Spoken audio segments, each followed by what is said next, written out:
اور اس کے مشرق میں کوئی پہاڑ یا اونٹ جس کی وجہ سے اس پہ صرف دن میں پچھلے پیر کی طرف دھوپ پڑتی ہے، یعنی وہ ایسی سینٹر کی جگہ پر ہے، وہ جو بھی درخت ہے، وہ شجر ہے، وہ ایسی سینٹر کی جگہ پر ہے کہ جہاں اس کو دھوپ جو ہے بڑے خوبصورت طریقے سے ملتی ہے، اور وہ اسی کی وجہ سے اس کا جو تیل ہے یا اس کی جو بھی فروٹس ہے وہ مبارکن ہے، کیونکہ درخت مبارکن ہے تو کنٹینیوٹی دیتا ہے اور بہت دیتا ہے، توقع سے زیادہ دیتا ہے۔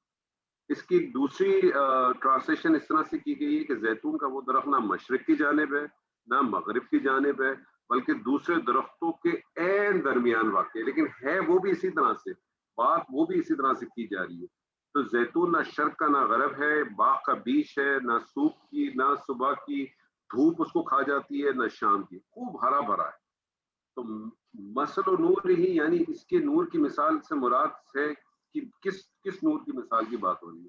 ابن عباس نے اس کے بارے میں بڑی خوبصورت بات کی ہے۔ ابن عباس فرماتے ہیں اس کے نور کی مثال ایک تاک سی ہے، وہ جو تاک کی بات کی ہے کمشکات ہے، اور فرمایا مومن کے دل میں اللہ تعالیٰ کی جو ہدایات ہیں کی مثال اس طرح سے جیسے صاف زیتون کا تیل ہے۔ اللہ تعالیٰ نے جو اس کے اندر ہدایت ڈال دی ہے، ودیت کی ہے، جو پہلے سے موجود ہے، وہ جو بیج ہے، وہ جس طرح سے ڈاکٹر صاحب کہتے ہیں نا کہ آم کی جو گٹلی ہے اس کے اندر پوٹینشیلی پورا آم موجود ہے، تو اللہ تعالیٰ نے ہمارے اندر وہ ہدایت کا سارا جو ثمر ہے وہ اللہ تعالیٰ نے ہمارے اندر بلٹ ان کیا ہوا، اور وہ اتنا صاف ہے جیسے زیتون، اور زیتون کا بھی لفظ اللہ تعالیٰ نے کتنا خوبصورت استعمال کیا۔ آپ جانتے ہیں کہ عرب جو ہے، کیونکہ عرب اس کا پہلا وہ تھا جس کے اوپر خطاب ہے، عرب تیل کو کہتے بھی زیت ہے، تیل کو کہتے بھی زیت ہے، اور زیتون کا ایسا ہے کہ عرب کے اندر اگر دو تین چیزیں نہ ہوں تو وہ عرب کا گھر ہی نہیں کہلاتا۔ عرب کے گھر میں اگر کھجور نہ ہو، عرب کے گھر میں اگر زیتون نہ ہو تو وہ عرب کا گھر ہی نہیں کہلاتا۔ وہ زیتون کو کھانا، وہ زیتون کا تیل استعمال کرنا، زیتون کو اپنے جسم پہ لگانا، جتنے بھی آپ اس کے یوٹیلائزیشن کر سکتے ہیں، اللہ تعالیٰ وہ ان کے ذہن میں لاتا ہے، کیونکہ اللہ تعالیٰ ان سے اسی زبان میں خطاب کرنے کی کوشش کرتا ہے جس سے وہ واقف ہوتے، جس سے وہ واقف تھے، تو پہلے ان کے ساتھ بات ہو رہی تھی۔ تو ایسا زیتون کا تیل قریب ہوتا ہے اس سے پہلے کہ ریشن ہو جائے، اس سے آگ چھوئے، یعنی اس میں اتنی کیپیسٹی ہے اس تیل کے اندر، اس کے اندر اتنی کیپیسٹی ہے کہ اندر جو چراغ کے اندر جو چیز موجود ہے، جو چراغ کے اندر ایک فیول موجود ہے، وہ جو درخت کے اندر جو تیل آ رہا ہے اس کی کیپیسٹی اتنی ہے کہ اس کو فوراً وہ چاہے تو جلا دے، حالانکہ ابھی تک اس پہ کسی نے آگ نہیں لگائی۔ اور ایسے ہی مومن کا دل ہے، یعنی اس سے پہلے کہ اس کے اندر ایک ہدایت پہ عمل کرنے والا ہوتا ہے، اس کے پاس جب علم آتا ہے، اس کے پاس ایک ہدایت اس کے اندر انٹرنلی موجود ہے، ایک بلٹ ان اس کے اندر اللہ تعالیٰ نے ہدایت دی ہوئی ہے، اور ایک ہدایت جو اس کو باہر سے آتی ہے۔ اب ذہن میں رکھیں یہ باہر سے ہدایت کون سی ہوگی؟ پہلی تین چیزیں آپ ذہن میں رکھیں جو آپ کی اندرونی ہے۔ وہ اندرونی چیز کیا تھی کہ آپ کے اندر ایک طاق ہے، ایک طاق اللہ بتا رہا ہے کہ ایک طاق ہے، طاق میں ایک جو ہے وہ چراغ ہے، چراغ کے اندر بھی ایک چیز موجود ہے، اور چراغ جو ہے کور ہے گلاس کے ساتھ کور ہے، اور اس چراغ کے اندر جو پوٹینشلی جو چیز جو مادہ موجود ہے وہ باہر سے آ کے اس کو ہٹ بھی کرتا ہے، وہ باہر سے آ کے اس کو ساتھ ہٹ کرتا ہے۔ تو مومن کے دل میں اللہ کی ہدایت کے نور کی مثال دے کر زیادہ سے زیادہ روشن بیان کرنا مقصد کیا تھا؟ اس کے لیے کہ ایسے چراغ کی روشنی سے تشبیہ دی ہے جو آیت کے نزول کے وقت رات کے اندھیرے میں روشنی کے لیے انسانی استعمال میں آتی ہے۔ یعنی آپ یہ دیکھیں کہ چراغ آپ کب جلاتے ہیں؟ چراغ آپ کب جلاتے ہیں؟ جب اندھیرا ہو جاتا ہے، کیونکہ دن کی روشنی میں تو آپ کو چراغ جلانے کی ضرورت نہیں۔ دن کی روشنی میں اللہ تعالیٰ یہ تمثیل جو بیان کر رہا ہے، وہ تمثیل کس طرح سے بیان کرتا ہے؟ سب سے پہلے یہ کہ وہ چراغ ایک طاق میں ہونے کی وجہ سے ہوگا کیا؟ جب تک چراغ ایک ایسی جگہ پہ ہوگا جہاں وہ چھپا ہوا ہے، جگہ پہ جو ہے، تو اس سے کیا ہوگا کہ اس کی جتنی بھی اس چراغ سے جتنی بھی شعائیں نکلیں گی، وہ ایک جگہ پہ جمع ہو جائیں گی، کیونکہ اگر وہ ہوا میں کسی جگہ پہ ہوگا تو دھڑبڑ کرے گا اور زیادہ روشنی کا باعث بنے گا۔ اگر وہ کسی جگہ کھلی جگہ میں ہوگا تو اس کی شعائیں ڈیفینیٹلی بکھر جائیں گی۔ دوسری چیز اس کی روشنی کو بڑھانے والی چیز کیا ہے کہ وہ چراغ کو ایک شیشے میں رکھا ہوا ہے، یعنی اس کی وجہ سے وہ اور گلو کرے گا، اور وہ جو شیشہ بھی ہے وہ بھی کرسٹل کلیئر ہے۔ اگر جو شیشہ اگر وہ زجاجہ نہ ہوتا، ایک نارمل گلاس ہوتا، وہ گلاس کورڈ ہوتا اور کچھ نظر نہیں آتا تو روشنی باہر بھی نہیں پھیلتی۔ یعنی طاق میں جس چراغ کو رکھا ہوا ہے اس چراغ پہ گلاس ڈالنے کی بھی وجہ کیا ہے کہ وہ چراغ شیشے کا ایک فانوس ہے جس سے وہ ہوا اگر ہوائیں بھی چلے تو اس سے بھی محفوظ ہوگا، اور فانوس کی وجہ سے اس کی روشنی کئی گنا بڑھ جائے گی۔ یہ عمل آپ اپنے گھر میں بھی کر کے دیکھ سکتے ہیں۔ آج آپ ایک موم بتی لیجیے، موم بتی کو لے لیجیے اور اس کو ایک جگہ پہ اس طرح سے رکھ دیں، اور اسی کے اوپر آپ اس موم بتی کو کور کر دیں کسی کرسٹل کلیئر گلاس سے، اس کے اوپر آپ ڈال دیں اور آپ اس کی روشنی کے ڈفرنس کو آپ دیکھ لیجیے کہ وہ کس طریقے سے اس کو پھیلے گی۔ اور وہ شیشے، وہ عام شیشے کا بنا ہوا تو ہے نہیں، روشنی میں معمولی اضافے کا باعث ہے، بلکہ وہ اتنا شفاف اور چمکدار ہے جیسے کوئی چمکتا ہوا تارا ہو۔ چوتھی چیز یہ کہ وہ چراغ کسی عام تیل سے روشن نہیں کیا جا رہا، یعنی ہو نا کہ چھوٹا موٹا کچھ مٹی کا تیل آپ نے ڈال دیا اور اس سے آپ کر رہے ہیں، بلکہ تیل تمام قسموں کے جتنے بھی شفاف تیل ہے، سب سے زیادہ روشنی دینے والا تیل ہے، اور وہ جو روشنی بھی بہت زیادہ دیتا ہے اور کسی قسم کا دھواں بھی نہیں دیتا، وہ اس کے ساتھ روشن کیا جا رہا ہے، جو روغن زیتون ہے۔ پانچویں چیز یہ کہ وہ جو زیتون کا تیل جس درخت سے نکل کے آ رہا ہے، وہ ایسے پھلوں سے نکالا جا رہا ہے کہ جو بڑے تر و تازے ہیں، جس کو بڑی خوبصورت طریقے سے، بڑی بیلنسنگ طریقے سے اس کو دھوپ بھی مل رہی ہے، ساری چیزیں مل رہی ہیں۔ وہ کوئی نکما درخت کا تیل نہیں ہے، وہ ایک زیتون کا درخت ہے جس میں سے وہ تیل نکلتا ہے۔ چھٹی چیز یہ کہ وہ تیل اتنا شفاف ہے، وہ اتنا شفاف ہے اور اتنا تیز ہے کہ اس پہ آگ لگائے بغیر بھی ماچس کی تیلی لگائے بغیر بھی اس سے وہ روشنی پھوٹنے لگتی ہے۔ اللہ تعالیٰ اس کی ایک مثال دے رہا ہے، وہ اتنا کلین ہے، وہ اتنا اس کے اندر پاور ہے، اتنی اس کے اندر اسپارک ہے کہ اس کو بغیر کسی چیز کو دکھائے جو ہے وہ اس کو ہٹ کر سکتی ہے۔ یہ ہٹ کیسے کر رہی ہے؟ یہ ہٹ اس طرح سے کر رہی ہے، آپ اس کو اس طرح سے سمجھے کہ ایک روشنی جو اس کے اندر تھی اور ایک روشنی باہر سے تھی، یہ دونوں جب باہر سے روشنی، اندر کی روشنی اور باہر کی روشنی ایک دوسرے کے ساتھ ہٹ کرتی ہیں تو پھر یہ بنتا ہے نور علی نور، یہ بن جاتا ہے پھر نور علی نور۔ یعنی اللہ تعالیٰ اپنی ہدایت کو بتاتا ہے کہ ہدایت کس طرح سے ہم تمہارے اندر ٹرانسفر کرتے ہیں۔ اب اس بات کو، یہ تو ہم نے اس کو جو اس کے الفاظ تھے اس الفاظ کے حوالے سے دیکھا تھا، اسی چیز کو اب ذرا اسپرچولی دیکھیں۔ اللہ تعالیٰ نے جس طرح سے میں نے کہا کہ اللہ تعالیٰ نے یہ ایک تشبیہ دی تھی، اللہ تعالیٰ نے ایک ایگزامپل دی، ایک تشبیہ دی۔ اب اس تشبیہ کو انسان اپنے اوپر اس کو لا کے دیکھے کہ تشبیہ بنتی کیسے۔ طاق بیسیکلی جیسے میں نے یہ آپ کو بتایا، تو طاق جو بنا ہوا ہوتا ہے اس کی اگر آپ شکل دیکھیں، وہ جو آگ بنتا ہے، وہ جو محراب بنتا ہے، انسان کے جو رب کے ارد، اس کو اگر آپ دیکھیں نا تو اس کی شکل اسی طرح سے بنتی ہے۔ تو طاق سے مراد ہے انسان کا سینہ، اس طاق سے مراد ہے انسان کا سینہ۔ یہ جو چراغ اور اس کا تیل جو اس میں بات کی جاتی ہے، چراغ اور جو تیل ہے وہ بیسیکلی کیا ہے؟ نور بصیرت ہے یا نور ایمان ہے، جس کو آپ، کچھ لوگوں نے اس کو کہا روح بھی ہو سکتی ہے، کیونکہ روح کے بارے میں پھر یہ ہے کہ وہ روح دل کے اندر ہے کہ دل کے اطراف میں، لیکن یہ نور بصیرت یا نور ایمان ہے۔ فانوس کیا چیز ہے؟ انسان کا دل ہے۔ فانوس جو ہے وہ انسان کا دل ہے۔ اب آپ سمجھ لیں کہ یہ آپ کا رب کیش تھا، یہ جو آپ کا طاق ہے، اس کے اندر انسان کا دل ہے، اس کے اندر انسان کا دل ہے۔ اس انسان کے دل کے اندر نور بصیرت یا نور ایمان موجود ہے۔ چراغ کے اندر موجود تھا نا، اس چراغ کے اندر موجود تھا۔ اور جو شیشہ ہے، وہ جو شیشہ اطراف میں شیشہ ہے، وہ انسان کی فطرت سلیمہ ہے، وہ انسان کی فطرت سلیمہ ہے۔ اور یہ شیشہ اللہ نے کہا زجاج ہے، کرسٹل کلیئر ہے۔ انسان جب پیدا ہوتا ہے تو بنیادی طور پہ اس کے اندر ساری چیزیں صاف ستھری موجود ہیں۔ ایسے ہی ہے نا، آپ کوئی بازار سے بھی اگر آپ آج جائیں اور آپ کی بیگم کہے کہ چلے جی کل عید آ رہی ہے، ہم جا کے کچھ شاپنگ کرتے ہیں، اور آپ جا کے کوئی واس خرید لے کے آ جائیں یا کوئی کرسٹل کی کوئی چیز لے کے آئیں، کوئی گلاس والی کوئی چیز لے کے آئیں، تو آپ دیکھیں بالکل برینڈ نیو، صاف ستھری ہوتی ہے، کلین ہوتی ہے۔ اب اس کو لا کے آپ چھوڑ دیں اور اپنی جگہ پہ بٹھا دیں تو کچھ عرصے بعد کیا ہو جائے گی؟ گندی ہو جائے گی، مٹی لگ جائے گی۔ تو بیسکلی اللہ تعالیٰ نے جو آپ کو انٹرنل پارٹ آپ کا بتا دیا، اللہ تعالیٰ نے کیا بتایا کہ اللہ تعالیٰ نے انسان کے اندر بتایا کہ انسان کے اندر ایک دل ہے، اس دل کے اندر اللہ تعالیٰ نے اس کی نور بصیرت اور نور ایمان کو ڈال دیا، اور اس نور بصیرت اور نور ایمان کے اندر جو ہے وہ پوٹینشلی سب کچھ موجود ہے، وہ فلیئر موجود ہے اس کے اندر، وہ اس کے اندر فلیئر موجود ہے۔ اور یہ جو فلیئر ہے یہ کورڈ، یہ دل ہے، یہ دل کے اندر وہ چیز موجود ہے، اور یہ کورڈ ہے اس کرسٹل کلیئر گلاس سے موجود ہے. یہ تین چیزیں اندرونی چیزیں ہوگی انسان کی. چوتھی چیز کیا تھی؟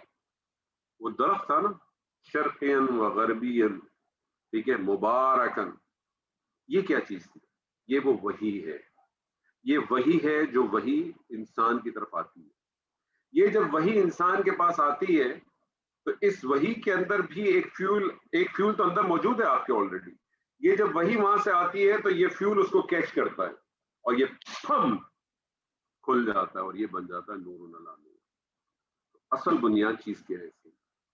ہدایت پوٹینشلی اللہ تعالیٰ نے موجود رکھی ہے ہم سب کے اندر. فَأَلْهَمَهَا فُجُورَهَا وَتَقْوَاهَا. اللہ تعالیٰ نے ہمارے اندر پوٹینشلی ہمارے اندر اس ہدایت کے منبع کو پورے کا پورا ڈالا ہوا ہے، پورے کا پورا رکھا ہوا ہے. کسی قسم کی اللہ تعالیٰ نے ہمارے ساتھ وہ نہیں کی، کسی قسم کی نہیں.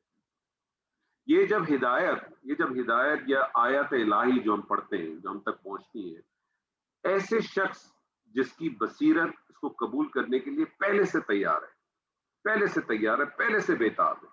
سیدنا ابی بکر ہے، پہلے سے تیار ہے، پہلے سے بےتاب ہے. عبد الرحمن بن عوف ہے، تیار ہے، بے چین ہے. سیدنا عمر کے دل میں بھی آہستہ آہستہ آ گئی، سیدنا حمزہ کے دل میں بھی آ گئی. یہ سارے جلیل القدر صحابی ہیں. ان کے اندر کہیں نہ کہیں وہ پوٹینشل موجود تھا. کچھ ایسے تھے کہ جنہوں نے فوراً لبیک کہا. سیدنا ابی بکر، سیدنا علی، سیدہ خدیجہ بات کی اور لبیک کر دیا. کیوں؟ کیونکہ ان کی فطرت سلیمہ بالکل کلین تھی. ان کا یہ جو گلاس تھا بالکل کلین تھا. جیسے ہدایت کی بات ہے فوراً پکڑ لیا، آگ میں فوراً پکڑ لیا، ابرپٹ ہو گیا. تو جس کی فطرت سلیمہ، جس کی بصیرت جاگی تھی، جس کے اندر نور بصیرت پہلے سے موجود تھا، جو اللہ نے پوٹینشلی آپ کے اندر ڈالا تھا، اس کے پاس اور وہ جو پوٹینشل ہے وہ خود اللہ کا منبع ہے، اللہ سبحانہ صاحب کی ذات ہے. اس نے انسان کی فطرت کے اندر وہ ڈال دی. تو جس شخص کی فطرت سلیمہ گناہوں سے، معصیت سے پاک ہو، تو ایسے شخص کو یہ آیات اپیل کرتی ہیں اور نظر آنے لگتی ہے جیسی اس کی ہوتی ہے. جبکہ جس کی بصیرت ہی جو ہے وہ مسخ ہو چکی ہو، کیونکہ اس کی فطرت گناہوں معصیت سے گزری گندی ہو چکی ہو، اس پہ اتنی گرد جمع ہو چکی ہو کہ اللہ کی آیت اس کے دل میں رکھے ہوئے، اللہ کی آیت اس کے دل میں رکھے ہوئے وہ جو روح ہے، وہ جو پوٹینشل ہے، اس تک پہنچتی نہیں. پھر وہ کیا کرتا ہے؟ تعویلیں کرنے لگتا ہے. یہ جو ہمارا جو فطرت سلیمہ ہے، وہ جو گلاس ہے، یہ پیچھے آپ دیکھ رہے ہیں گلاس ہے، پتہ نہیں آپ کو نظر نہیں آ رہا ہے کہ نہیں آ رہا ہے، اس وقت اندھیرا ہے، اس وقت نہیں نظر آ رہا نا. کیوں نظر نہیں آ رہا؟ اندھیرا ہے. اور یہ گلاس بھی ڈارک ہے، اس وقت کرسٹل کلیئر نہیں. میں آپ کے سامنے یہ اگر رکھوں، میں اگر اس کا کچھ حصے کو اگر خالی کر دوں ابھی آپ تھوڑی دیر کے لیے،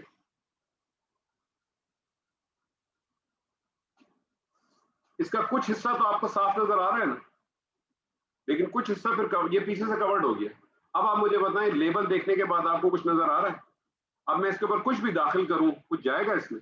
کچھ نہیں داخل. یہ فطرت سلیمہ ہم نے اپنی گندی کر دی ہے.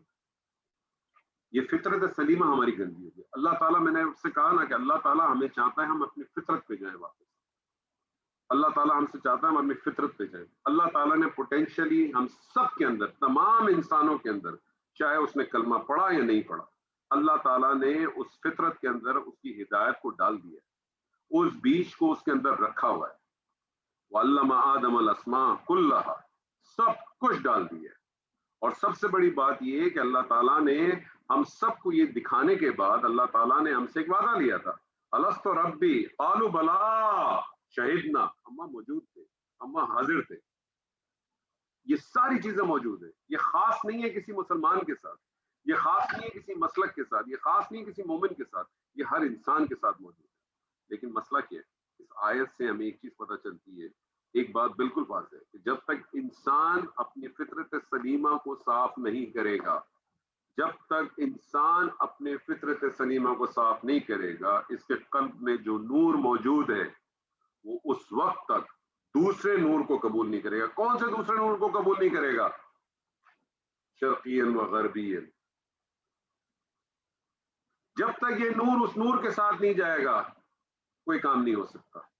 جب تک یہ نور اس نور کے ساتھ ہٹ نہیں کرے گا کوئی کام نہیں ہوگا. تو انسان نے اپنی فطرت سلیمہ کو اتنا گندا کر دیا ہم سب نے. ہم قرآن کی آیتیں پڑھتے رہتے ہیں, ہم قرآن کی آیتیں سنتے رہتے ہیں, ہم حرم کے اندر نماز پڑھتے ہیں, ہم حرم کے اندر تراویح پڑھتے ہیں, ہم حرم کے اندر اپنے قیام اللیل پڑھتے ہیں, اپنے گھروں میں پڑھتے ہیں, اپنے مساجد میں پڑھتے ہیں, ہم روز قرآن پڑھتے ہیں, بس ہم پڑھتے ہیں سر. کیوں؟ وہ پڑھ کے ہم گزر جاتے ہیں, کیونکہ اتنی گند لگی ہوئی ہے, اتنی گند لگی ہوئی ہے کہ وہ آیت وہاں تک جاتی ہے اور لوٹ کے واپس آ جاتی ہے. آیت جاتی ہے, لوٹ کے واپس آ جاتی ہے. آپ اپنے گھر کے اندر دیکھ لیں, آپ نے گھروں کے اندر, سب نے گھروں میں اپنے پردے لگائے ہوئے ہوں گے, سب کے گھروں میں پردے لگے ہوئے. مجھے بتائیے جب آپ کے پردے بند ہوتے ہیں, باہر کی سورج کی روشنی اندر آتی ہے؟ نہیں آتی. کیوں نہیں آتی ہے؟ پھر کبھی کبھار آپ کا دل چاہتا ہے کہ یار تھوڑی سی روشنی لاؤں, میں گھر میں لاؤں, تھوڑی سی دھوپ کھاؤں میں. اور آپ سوچ سکتے ہیں کہ دھوپ سے کتنا ہے وہ ہے, جن لوگوں کو دھوپیں نہیں ملتی ان کے ساتھ مسئلے کتنے ہو جاتے ہیں. تو آپ دھوپ لانے کے لیے پردے ہٹاتے ہیں تو پھر روشنی آتی ہے. تو پردہ تو ہٹائیں. ہم نے اپنی فطرت سلیمہ کو اتنا وہ کر دیا تو کیسے قبول کرے گا وہ؟ جب عام زندگی کے اندر آپ کو دھوپ آپ کو نہیں ملتی تو آپ کو وٹامن ڈی, وٹامن ای کے مسئلے ہو جاتے ہیں. جن ملکوں میں, جن علاقوں میں دھوپ کم پڑتی ہے وہ ڈپریشن کے مریض ہو جاتے ہیں, وہ خودکشیاں کرنے لگ جاتے ہیں. وہ تو یہ جو روشنی جو اللہ بھیج رہا ہے آپ کو, روشنی, یہ اللہ جو آپ کو روشنی بھیج رہا ہے, اس روشنی کے لیے تو آپ نے پردہ بند کیا ہوا ہے اپنا. تو ہمارے پاس, اور وہ کس شکل میں موجود ہے؟ قرآن کی شکل میں موجود ہے. تو یہ بات تو بالکل طے ہو گئی کہ آپ کو اللہ کی ہدایت, اس قرآن کی آیات آپ کے دل تک پہنچ ہی نہیں سکتی جب تک آپ نے فطرت سلیمہ کو نہ سدھارے. اسی بات کو اللہ تعالیٰ نے یہاں بیان کرنے کی کوشش کی ہے. اللہ تعالیٰ نے بتا دیا کہ اللہ تعالیٰ کا جو نور ہے وہ تو اللہ تعالیٰ نے ڈیفائن کر دیا. ہر چیز میں اللہ تعالیٰ نے نور اپنا, ہر چیز میں اپنی ہدایت کو ڈیفائن کر دیا. جانوروں کے اندر تو سمجھ لیں کہ بائی ڈیفالٹ, بائی مینوفیکچرنگ اس کے اندر ہدایت موجود ہے. کبھی آپ نے کسی پرندے کو دیکھا ہے کہ اس کا بچہ پیدا ہو تو اس کی ماں جو ہے اس کو کندھے پہ اٹھا کے ہوا میں لے جائے اور پھر چلائے, پھر اڑائے؟ کبھی دیکھا ہے آپ نے؟ کسی مچھلی کو دیکھا ہے آپ نے؟ کسی کو نہیں دیکھا ہوگا آپ نے. یہ صرف انسان کے ساتھ ایسا معاملہ ہے.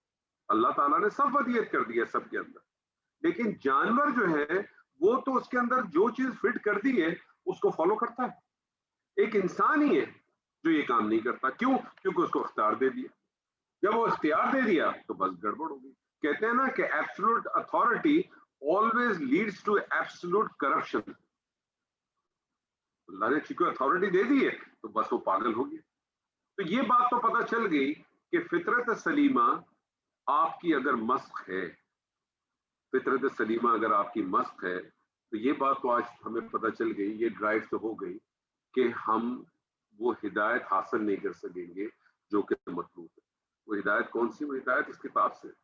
اسی لیے آپ دیکھیں ہم سب ہیں, ہو سکتا ہے اس بار بہت سارے لوگوں نے, کسی نے 2 دفعہ قرآن کا دورہ ختم کیا ہوگا, کسی نے 3 دفعہ ختم کیا ہوگا, کسی نے 4 دفعہ ختم کیا ہوگا, کسی نے 1 دفعہ ختم کیا ہوگا, اور سب بہت اس سے بتائیں گے بھی, سب کہیں گے بھی. سوال تو یہ پیدا ہوتا ہے کہ انور کاندھی, آپ نے جتنا حصہ بھی پڑھا, مجھے بتائیے اس سے فرق کیا پڑا آپ کو؟ اس سے ہوا کیا؟ اس پہ بھی ہم بات کریں گے ابھی انشاءاللہ تعالی. لیکن فطرت سلیمہ آپ کی گندی ہوگی. فطرت سلیمہ صاف کیسے ہوگی؟ صاف تو اس وقت پتہ چلے گا نا جب یہ پہلے پتہ چلے کہ فطرت سلیمہ گندی کیسے ہوتی ہے. پہلے یہ تو معلوم کر لیں کہ فطرت سلیمہ گندی کیسے ہوتی ہے. فطرت سلیمہ گندی ہونے کا مطلب ہے خراب کیسے ہوتی ہے؟ غصہ, حسد, فرائض میں غفلت برتنا, جھوٹ بولنا, بے ایمانی کرنا, وعدہ خلافی کرنا, لوگوں کے حق کو کھا جانا, غیبت کرنا, دلوں میں بغض رکھنا, خود کو فحاشی میں مبتلا کرنا. یہ فحاشی میں مبتلا کرنا قولی بھی ہو سکتا ہے اور اپنی شرمگاہوں کے لحاظ سے بھی ہو سکتا ہے. قولی اور شرم بہت امپورٹنٹ ہے.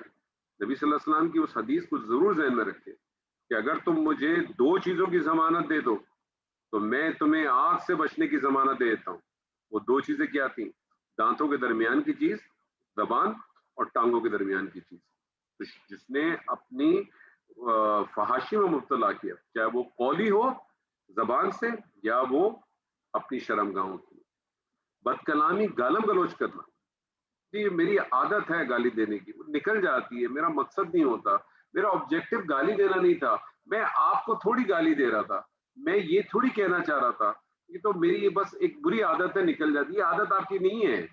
بیس الفسوق بعد الایمان، ایمان آنے کے بعد تم یہ کام کرتے ہو، ایمان آنے کے بعد تمہارے منہ سے بری بات نکلتی ہے، ایمان آنے کے بعد تم لوگوں کے لقب ڈالتے ہو، ایمان آنے کے بعد تم اس قسم کی بات کرتے ہو. اس کا مطلب تمہارا پرابلم اس کا نہیں ہے، عادت نہیں ہے، تمہارے اس کا پرابلم ہے، تمہاری فطرت سلیمہ کا پرابلم ہے، تم کو اس کا علاج کرنا ہے. یہ چند ایک باتیں تھیں جو میں نے آپ کے سامنے رکھی کہ فطرت سلیمہ کن چیزوں سے خراب ہو سکتی ہے. ہو سکتا ہے آپ کے پاس کوئی اور چیزیں بھی ہو، آپ اس کو بھی ایڈ کر سکتے ہو. اب سوال یہ ہوگا جب آپ کو یہ پتا چل گیا کہ ہدایت میں حاصل نہیں کر سکتا، میں قرآن اثر نہیں کر سکتا، میں قرآن تک نہیں پہنچ سکتا، مجھے وہ اپیل نہیں کرتی، مجھے اپنے پردے کو کہیں نہ کہیں نکالنا ہے، میں نے اس کو تھوڑا تھوڑا ختم کرنا ہے. میں کیسے ختم کروں گا؟ تھوڑا تھوڑا ختم کرنا ہے. آج اپنی ایک لسٹنگ کریں، سچ بتاتا ہوں، ہر آدمی بیٹھ کے اس سیشن کے بعد لسٹنگ کرے اس میں کون کون سی چیزیں ہیں. ایمانداری سے اپنے آپ کے ساتھ فیصلہ کریں. کیا میں غصہ کرتا ہوں؟ میں غصہ کرتا ہوں تو اب میں چاہتا ہوں کہ میں فطرت سلیمہ صحیح کرنی ہے، مجھے غصہ نہیں کرنا. کیا میں حسد کرتا ہوں؟ سچ سچ پوچھیے اپنے آپ سے، آپ کو پتا چلے گا. حسد ڈیفائن کیسے ہوگا؟ جب میرے پڑوسی نے، میرے بیسٹ فرینڈ نے، میرے دوست نے، میرے بھائی نے، میرے بہنوئی نے، میرے دشمن نے کوئی گاڑی خریدی، کوئی گھر خریدا، مجھے خوشی بھی ہے کہ مجھے تپن بھی ہے، حسد ہی. کیا میں اپنے فرائض میں غفلت برتتا ہوں؟ آپ کہیں گے نہیں برتتا، میں نماز پڑھتا ہوں، روزے رکھتا ہوں. ماں باپ کے ساتھ بیہیویئر کیسا ہے؟ بیوی بچوں کے ساتھ کیسا بیہیویئر ہے؟ بزرگوں کے ساتھ کیسا بیہیویئر ہے؟ یہ ساری چھوٹے چھوٹے پوائنٹ نہیں ہیں، یہ بڑے امپورٹنٹ پوائنٹ ہیں. یہی تو ساری چیزیں ہیں جو آپ کی فطرت کو پتہ چلتا ہے کہ آپ اللہ تعالیٰ نے تو بنایا نہیں ہے آپ کو ایسا، اللہ تعالیٰ نے تو آپ کو ایسا نہیں بنایا، ہم نے خود بنایا. جھوٹ بولتے ہیں، کبھی غور کیجئے گا، جھوٹ بولنا ہمارے یہاں تو کوئی مسئلہ ہی نہیں ہے. ہم لوگ تو جھوٹ انجوائمنٹ کے لیے بولتے ہیں، تفریح کے لیے بولتے ہیں. اور اگر کوئی بولے نا یار تم نے جھوٹ بولا، تو آپ جواب کیا دیتے ہیں؟ مذاق کر رہا تھا. ارے مذاق کر رہا تھا، کیا مطلب ہے مذاق کر رہا تھا؟ مذاق کی کہیں اس قسم کی اجازت ہے؟ آپ کا مذاق دوسرے کے لیے کوئی مسئلہ بن جائے، آپ کا جھوٹ کسی کے لیے پرابلم بن جائے. بےایمانی کرتا تھا؟ نہیں جی بےایمانی تو میں نہیں کرتا. بےایمانی کا موقع ملا تم کو کرنے کا. ایماندار تو آدمی اس وقت ہے جب تک تو اس کو بےایمانی کا موقع نہ ملے.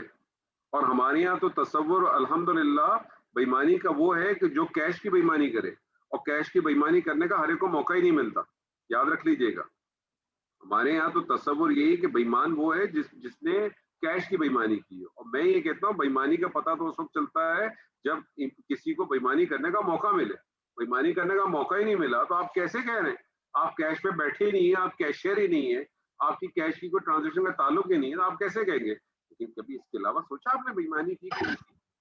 آفس سے اٹھتے اٹھتے آفس کا پین اٹھا کے جیب میں رکھا آپ نے ادھر اور چلے آئے. کوئی جان بوجھ کے نہیں کیا آپ نے، یہ پلان کر کے نہیں کیا، لیکن کر تو دیا آپ نے. آفس کے وقت میں جو آفس کے فون ہیں، آفس کی اسٹیشنری ہے، آفس کا وقت ہے، اس کو جب اپنے پرسنل چیزوں میں استعمال کرتے ہیں بغیر اپنے مالک سے، اپنے امپلائر سے اجازت لیے ہوئے، آپ کے خیال میں کیا یہ بےایمانی نہیں ہے؟ لیکن کیا ہم اس کو بےایمانی سمجھتے ہیں؟ ہو سکتا ہے آپ نے لسٹ میں ڈالیں گے نہیں کہ نہیں میں تو بےایمانی نہیں کر رہا. وعدہ خلافی کے بارے میں کیا خیال ہے؟ بہت چھوٹی سی چیز ہے، کبھی سوچا ہے آپ نے وعدہ خلافی کے بارے میں؟ کسی کو آپ نے وقت دیا میں 8 بجے آؤں گا، آپ 8:02 پہ بھی پہنچے تو آپ نے وعدہ خلافی تو سے تو باہر ہو گئے. ہمارے میں تو ان کو استاد ہی کہتا ہوں، ہمارے شجاع الحق پاشا صاحب، زبردست ان کے پاس ایک ٹائمنگ تھا. آپ یقین مانیں اگر مجھ سے کہتے تھے نا میں 8 بجے آؤں گا، وہ 8:05 پہ میرے گھر کے باہر ہوتے تھے. لیکن کبھی انہوں نے ایسا نہیں کیا کہ 8:05 کم پہ آنے کے 5 منٹ پہلے آنے کے بعد انہوں نے گھنٹی ماری ہوئی. وہ گھنٹی ٹھک مارتے تھے، ٹھک 8 بجے. مطلب امیزنگ. اور ایسے ہی ہونا چاہیے انسان. کیا وعدہ خلافی صرف اسی چیز کے اوپر ہے؟ ہمارے پاس تو بڑی بڑی چیزوں کو ہم نے لیا ہے، چھوٹی کو تو ہم گنتی میں نہیں لاتے. لوگوں کے حق کھانے کے بارے میں کیا خیال ہے آپ کا اور ہمارا؟ ہم تو دن رات کھاتے ہیں، تو مسئلہ ہی نہیں. لوگوں کا حق کھانا یہ بھی تو ہے نا کہ کسی سے آپ نے اس کے لیے کوئی غلط اسٹیٹمنٹ آگے دے دیا, کسی کے بارے میں آپ نے غلط انفارمیشن آپ نے پاس کر دی. بڑے حق کو تو چھوڑ دیں, میں تو چھوٹے چھوٹے کی بات کرتا ہوں. غیبت, اس کا تو کوئی کمپیریزن ہی نہیں ہے. آج ایک لسٹ بنائیے اپنے پاس, ان تمام لسٹوں کو بنائیے, پہلے جو یہ بیماریاں موٹی موٹی بیماریاں ان کو پہلے نکالنے کی کوشش کریں. یہ نہیں نکلیں گی کچھ حاصل نہیں ہوگا ہمیں. شریعت, اللہ شریعت کا پابند نہیں ہے, میں اور آپ شریعت کے پابند ہیں. فطرت مسخ, اگر آپ کی فطرت سلیمہ مسخ ہے تو آپ کو یہ چیز اثر نہیں کرے گی. اس فطرت سلیمہ کو صاف کرنا ہے تو صاف کرنے کے لیے پہلے اس بیماریوں کو ڈھونڈنا ہے. کووڈ کا چل رہا ہے نا آج کل, بہت اتنے سارے لوگ اس میں مسئلے میں ہیں نا, ویکسین بھی بن رہی ہیں, فلانا بھی ہو رہا ہے, ویکسین لگا بھی رہے ہیں, سب کچھ کر رہے ہیں. کچھ نہ کچھ تو سوچا ہوگا نا اس وجہ سے ہوتا ہوگا. کچھ نہیں ہوا تو کہا جناب ماسک سے ہو جائے گا, ہاتھ دھونے سے ہو جائے گا, پیر دھونے سے ہو جائے گا, جس طریقے سے بھی ہو جائے ہو تو جائے. کوشش تو کر رہے. آپ کو چند چیزیں میں نے بتائی ہیں, آپ اگر اس سے ایگری نہیں کرتے, آپ ڈیفائن کریں کہ آپ کی فطرت کس چیز سے خراب ہو سکتی ہے. میں آپ سے یہ نہیں کہتا کہ جو میں نے آپ سے کی ہے پتھر کی لکیر ہے, کیونکہ یہ تو میں نے آپ کو اپنے پاس سے کی ہے, جو میں سمجھ سکا, یا جو میں پڑھ سکا, یا جو میں محسوس کر سکا, جو میں سن سکا, وہ میں آپ کے ساتھ شیئر کر رہا ہوں. ہو سکتا ہے آپ اس سے ڈس ایگری کریں, آپ کو حق ہے پورا اس سے ڈس ایگری کرنے کا, لیکن آپ اپنی, اور اگر آپ سمجھتے ہیں کہ آپ کی فطرت سلیمہ بالکل صحیح ہے, الحمدللہ ثم الحمدللہ, تو پھر یقیناً پھر آپ کو یہ سوچنا چاہیے اگر فطرت سلیمہ میری صحیح ہے تو پھر مجھے یہ آیت اثر کرتی ہے کہ نہیں کرتی. پھر جب آیت آ جاتی ہے, جب اللہ تعالیٰ کہتا ہے کہ مومنوں اپنی نگاہوں کو نیچے رکھو, تو پھر آپ کی نگاہ نیچے رہنی چاہیے. اگر آپ کی فطرت سلیمہ بالکل صاف ستھری ہو چکی ہے ہم اور آپ کی, تو پھر ہماری نگاہیں نیچے رہنی چاہیے, اٹھنی نہیں چاہیے. پھر اللہ تعالیٰ جب کہتا ہے کہ جو ہے وہ زیادہ گمان نہ کرو, تو پھر ہم زیادہ گمان نہ کریں. وَاجْتَنِبُوا كَثِيرًا مِنَ الظَّنِّ, پھر اس سے جو ہے وہ زیادہ گمان کرنے سے ہوگا کیا, پھر تم گناہوں میں پڑ جاؤ گے. تجسس کرنا چھوڑ دیں ہم, ساری چیزیں ہم آپ کو دیکھنی پڑیں گی. اگر آپ سمجھتے ہیں کہ یہ وہ چیزیں ہیں کہ یہ آپ کے خیال میں فطرت سلیمہ کو خراب نہیں کرتی, تو جن چیزوں کو آپ سمجھتے ہیں اس کو ڈیفائن کریں. لیکن سوال یہ ہوگا کہ یہ صاف کیسے ہوں گی. دو چیزیں تھی نا, پہلی چیز تو یہ کہ فطرت سلیمہ خراب کیسے ہوتی ہے, دوسری چیز کہ وہ صاف کیسے ہوگی. صاف کرنے کے لیے دو کام کرنے ہیں سر. پہلا کام, بنیادی کام, اللہ سے اپنا تعلق بنا لو. اللہ سے اپنا تعلق بنا لو. اللہ سے تعلق کیسے بنے گا؟ اللہ سے تعلق بنتا ہے نماز میں. اللہ سے تعلق بنتا ہے نماز میں, اور اللہ سے تعلق بنتا ہے کثرت تلاوت سے. ہم لوگ نماز اور قرآن جو ہے وہ عادتاً پڑھتے ہیں, اللہ سے تعلق بنانے کے لیے نہیں پڑھتے. ہماری نماز میں خشوع خضوع نہیں ہوتا. مومنون جس کو اللہ تعالیٰ نے کہا قد افلح المومنون, ان کی پہلی صفت یہ بتائی کہ وہ نماز میں خشوع رکھتے ہیں, خاشعین ہیں. وہ پہلی صفت بتائی اللہ نے, جس کے بارے میں اللہ نے کہا قد افلح المومنون, فلاح پا گئے, کامیاب ہو گئے, گرین چٹ مل گئی ان کو. ان کی پہلی صفت بتائی ہے کہ وہ اپنی نمازوں میں خشوع رکھتے ہیں. ہماری نمازوں میں خشوع خضوع نہیں ہے, ہم عادتاً پڑھتے ہیں. ہماری پیشانیوں پہ تو سجدوں کے نشان ہوتے ہیں, اور ہماری ذہنوں میں وہی ہے بسیماہم وجوہہم, ہم سمجھتے ہیں ماتھے پہ نشان ہے, او یہ بہت بڑا نمازی ہے. ہم اسی اس میں ہوتے ہیں کہ بہت بڑا نمازی ہے. مجھے تو یہ سمجھ میں نہیں آتا کہ عورتوں کے ماتھے پہ کیوں نہیں نشان ہوتے, مردوں کے ماتھے پہ کیوں ہوتے. کیا عورتیں نمازی والی نہیں ہیں کیا؟ اگر یہ پہچان ہے تو پھر عورتوں میں بھی ہونی چاہیے. میرا ایک سوال ہے, میں یہ نہیں کہہ رہا کہ غلط ہے یا کچھ ہے, یہ آپ کے سامنے بعض میں صرف سوال رکھتا ہوں, جس کا فیصلہ آپ خود کریں, تحقیق کریں, سوچیں, پھر اس پہ خود اپنی وہ رکھیں, ذہن رکھیں. نہ سمجھ میں کسی سے پوچھیں کہ بھئی کیا عورتیں سجدے والی نہیں ہوتی, عورتیں نماز والی نہیں ہوتی, عورتوں کے ماتھے پہ سجدہ کیوں نہیں ہوتا, نشان کیوں نہیں ہوتا؟ تو پھر اس کا مطلب یہ کوئی اور چیز ہے. یہ تو ہو سکتا ہے اسکن کی وجہ سے بھی ہو, جس کو ہم سمجھتے ہیں بہت بڑا نمازی ہے, یہ تو بہت بڑے سجدے کرتے. ہم اسی چکر میں ہوتے ہیں کہ ہمارے ماتھے پہ, ہمارے سجدوں پہ, ہماری سجدے کی جگہ پہ, پیشانی پہ نشان بن جائیں. کبھی ہم نے یہ کوشش کی ہے کہ جس جگہ پہ ہم سجدہ کرتے ہیں اس جگہ پہ اپنا نشان چھوڑ جائیں, تاکہ پیچھے سے آنے والا دیکھ کے بولے کہ ہاں یہ فلانا شخص ابھی نماز پڑھ کے یہاں سے کیا ہے. کبھی ہم نے یہ سوچا؟ کبھی ہم نے یہ سوچ کے نماز پڑھی ہے کہ میں اللہ سے بات کر رہا ہوں؟ ابھی فون اٹھاتے ہیں، ہاں بھائی ریحان بھائی کیا حال ہے، کیا ہو رہا ہے، کیا چل رہا ہے، عابد صاحب کیا حال ہے، مبین صاحب کیا حال ہے، گھنٹہ گھنٹہ بات کریں گے. کبھی یہ سوچا آپ نے؟ کبھی آپ نے یہ سوچا آج ہم نے اس پوری رمضان میں ہم نے یہ سوچا کہ ہم جو تراویح پڑھنے جا رہے ہیں ہم اللہ سے بات کرنے جا رہے ہیں؟ کیا یہ سوچ کے پڑھی ہم نے اپنی تراویح؟ یا بس ہم عادتاً پڑھ گئے کہ رمضان ہے تو پڑھنی ہے، سب پڑھ رہے ہیں، تراویح پڑھنی ہے، چاہے ہمیں یہ پتہ ہی نہ ہو کہ تراویح کا مقصد ہے کیا، تراویح ہے کون سی نماز، چھوڑ دیں اس بات کو بھی. لیکن کیا اس نیت سے یہ سوچ کے گئے کہ میں اللہ سے بات کرنے جا رہا ہوں؟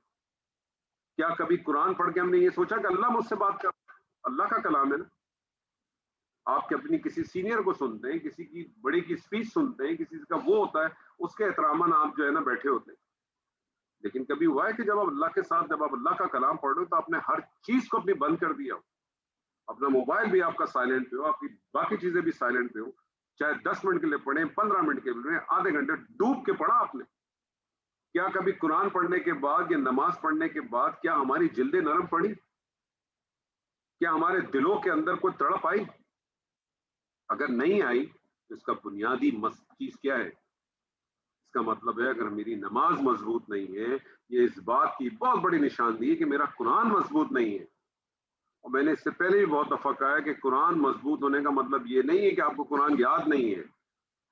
مجھے جو کچھ میں پڑھتا ہوں قرآن میں سورہ اخلاص ہی پڑھتا ہوں تو مجھے سورہ اخلاص ہی نہیں پتا کہ سورہ اخلاص میں اللہ مجھ سے چاہتا کیا ہے. میں جب سورہ اثر پڑھتا ہوں تو مجھے احساس ہی نہیں کہ بات تو میں کر رہا ہوں، میں اللہ سے کہہ رہا ہوں کہ میں تیرے اوپر ایمان لایا ہوں اللہ، اور میں نیک عمل کرتا ہوں. ریورس کرے نا، میں اللہ سے بات کر رہا ہوں. الا الذین آمنوا، اب الا الذین آمنوا کو اپنے اوپر لے کے جائے. آمن تو میں لایا ہوں ایمان، وعملوا میں عمل کر رہا ہوں، کر رہا ہوں میں عمل. ابھی تو میں ایک ٹوپی کر کے آیا ہوں، ابھی تو میں جھوٹ بول کے آیا ہوں، اور پھر آپ کہتے ہیں وتواصوا بالصبر وتواصوا بالحق، وتواصوا بالحق وتواصوا بالصبر. کیا میں کسی کو وصیت کر کے آیا ہوں؟ کسی کو دعوت حق دی میں نے؟ میں نے تو کوئی ایسا کام نہیں کیا. تو میں پڑھ رہا ہوں، مجھے معلوم ہی نہیں میں پڑھ کے آ رہا ہوں. اس کا مطلب ہے آپ کا قرآن مضبوط نہیں ہے. قرآن اگر مضبوط نہیں ہے تو آپ کا اللہ کے ساتھ کنیکشن ہو ہی نہیں سکتا. کیسے ہوگا ممکن؟ اگر ایسی کوئی دلیل ہے کسی جگہ پہ ہے تو کوئی مجھے بھی بتائے. صحابہ کرام کیوں سنتے تھے قرآن؟ کیوں اتنا ڈوب جاتے تھے؟ کیوں سیدنا عثمان کو 12.5 سال لگے؟ کیوں کسی قسم کی وہ بات ہوتی تھی تو قرآن کو ریفرنس دیتے تھے، قرآن کی آیتوں کو ڈیفائن کرتے تھے؟ کیوں پھر اللہ کہتا ہے کہ یہ نور ہے؟ کیوں اللہ کہتا ہے کہ ہدایت کی کتاب؟ اگر میں نے اس کو پڑھنا ہی نہیں ہے، میں نے اس کو سمجھنا ہی نہیں، تو اس کا مطلب ہے کہ مجھے اگر اپنے فطرت سلیمہ ٹھیک کرنا ہے، اور میں نے فطرت سلیمہ میری ٹھیک اسی صورت میں ہوگی کہ میں نے اپنی کچھ بیماریوں کو تو ختم کرنا. میں تھوڑی تھوڑی آج سچے دل سے توبہ کر لوں نا، آج اس وقت سچے دل سے توبہ کر لوں کہ اللہ بس مجھے نہیں معلوم، تو مجھے معاف کر. میں نے سب اپنی ساری جتنی چیزیں تھی، کوتاہیاں تھی، ان سب کو میں نے ختم کر دوں گا. میں کوشش کروں گا پوری. آپ یقین مانیں اللہ یہ پردہ خود بخود ہٹا دے گا. آپ پڑھیں گے یہ، آج نیت کر لیں، سورہ اخلاص ہی پڑھ لیں آج. آپ کو اللہ آپ کو یہ ڈال دے گا، بتا دے گا سمت کیا چیز ہے، کفو من کیا چیز ہے، عامل الصالحات کیا چیز ہے. چھوڑ دیں بڑی بڑی آیات کو، ساری بڑی بڑی آیات کو چھوڑ دیں، بھول جائیں تھوڑی دیر کے. تو پہلی چیز اللہ سے اپنا تعلق بنا دیں. دوسری چیز جو سب سے مشکل کام، زبان کی حفاظت. حدیث میں نے بھی آپ کے سامنے کوٹ کی تھی. آپ یقین مانیں آپ کو 100 میں سے 20% لوگ، 25% لوگ، 30% لوگ نمازی مل جائیں گے. آپ کو 100 میں سے 80% لوگ، 70% لوگ آپ کو روزگار مل جائیں گے جو رمضان کے 2 روزے رکھتے ہو. آپ کو 100 میں سے 10%، 15% لوگ انفاق کرتے ہوئے مل جائیں گے. آپ کو 100 میں سے کوئی 2% لوگ، 4% لوگ، 5% لوگ حج کرتے ہوئے مل جائیں گے. لیکن یقین مانیں زبان کی حفاظت کرنے والے لوگ 100 میں تو دور کی بات ہے، 1000 میں تو دور کی بات ہے، لاکھ میں بھی دور کی بات ہے، ملینز میں بھی دور کی بات ہے، 100 آف ملینز میں شاید کوئی ایک ملے گا آپ کو زبان کی حفاظت کرنے والا.